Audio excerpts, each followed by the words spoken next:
Want to know why? Ask how. Howard the Humongous.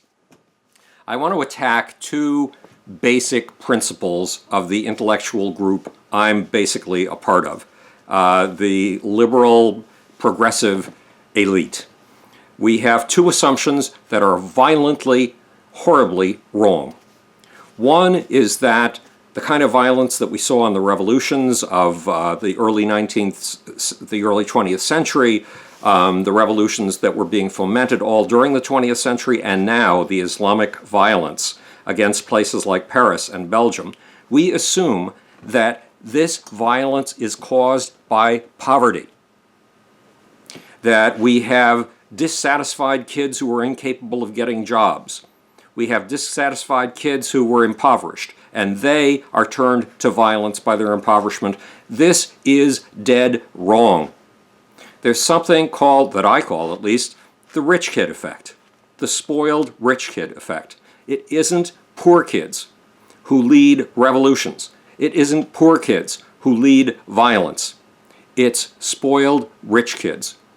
Let's take a look at Abdul Hamid Aboud, who was the mastermind of the Paris attacks that killed 130 people last weekend. Did Abdul Hamid Aboud come from a poor family?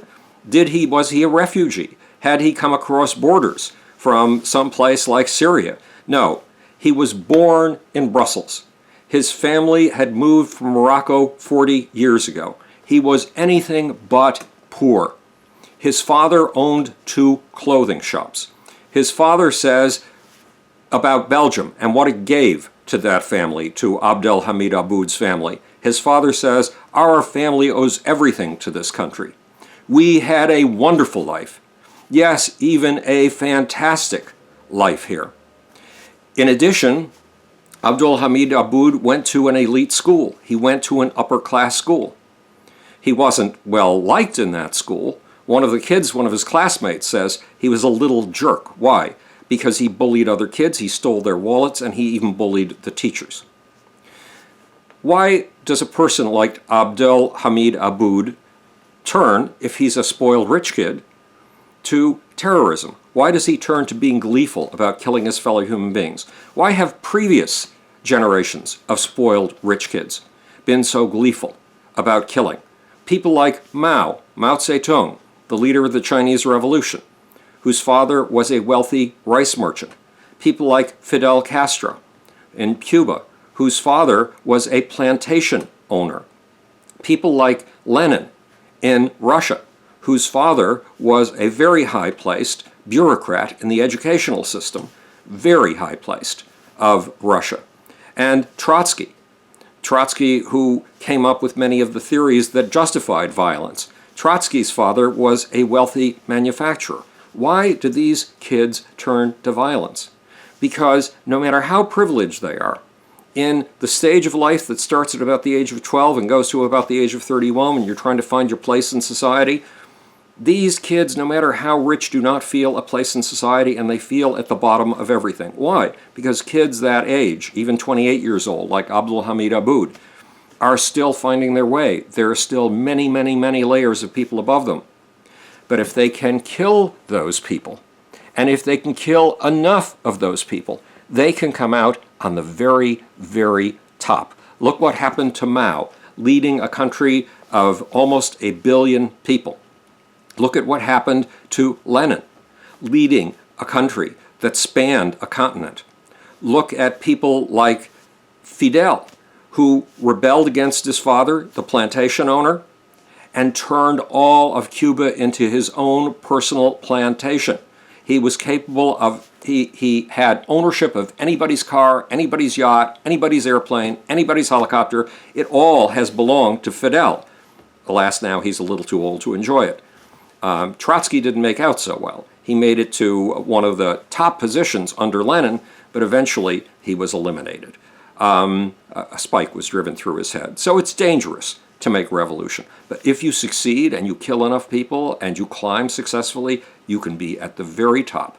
And that is the sort of thing that motivates an Abdul Hamid Aboud, who was a privileged kid from the very beginning. Point number 2. about what the intellectual elite, my group, believes are absolute facts. Any critical discussion of Islam is forbidden. Why? Because it's equated with racism. That's crazy. There are two huge forms of Islam in the world today. One of them is peaceful, moderate, tolerant. It's the kind of Islam that my friends in the Islamic community all espouse. But there's another form, and it's jihadist. And jihadist Islam is the Ebola of belief systems. Let me repeat that. Jihadist Islam is the Ebola of belief systems. How much belief is there in jihadism in the Islamic world today? A 2007 Pew survey, that's 8 years ago, in France, of French Muslims, showed that 35% supported suicide bombers. And among young people, 18 to 29 years old, 42% supported suicide bombers. Is it any surprise that so many people blew themselves up in Paris just a week ago? It shouldn't be. The Pew Research Organization has just done a research report on 11 Islamic nations, 11 out of the 57 Islamic nations in the world. They've discovered that approximately 10% of the population of these 11 countries supports ISIS. 10% support ISIS. Now, if only 10% of the Islamic world supported ISIS, and if there were 1.6 billion Muslims in the world, and Muslim demographers say there are 1.8 billion, but let's go with a conservative figure, 1.6 billion. That would be 146 million Muslims supporting ISIS, supporting jihad. That is more than the population of England, France, and Germany combined at the time of World War II. Were England, France, and Germany helpless little nations because they only had a population of somewhere in the vicinity of 146 million? No. They were able to destroy all over the world. So is militant Islam. We need to discuss the details of militant Islam. We need to be honest about jihad, and we need to toss away the notion that violence, political violence, whether it's jihad or Marxist revolution, is a manifestation of poverty, and that we only lifted the poor through having a socialist Marxist system. That's the implication.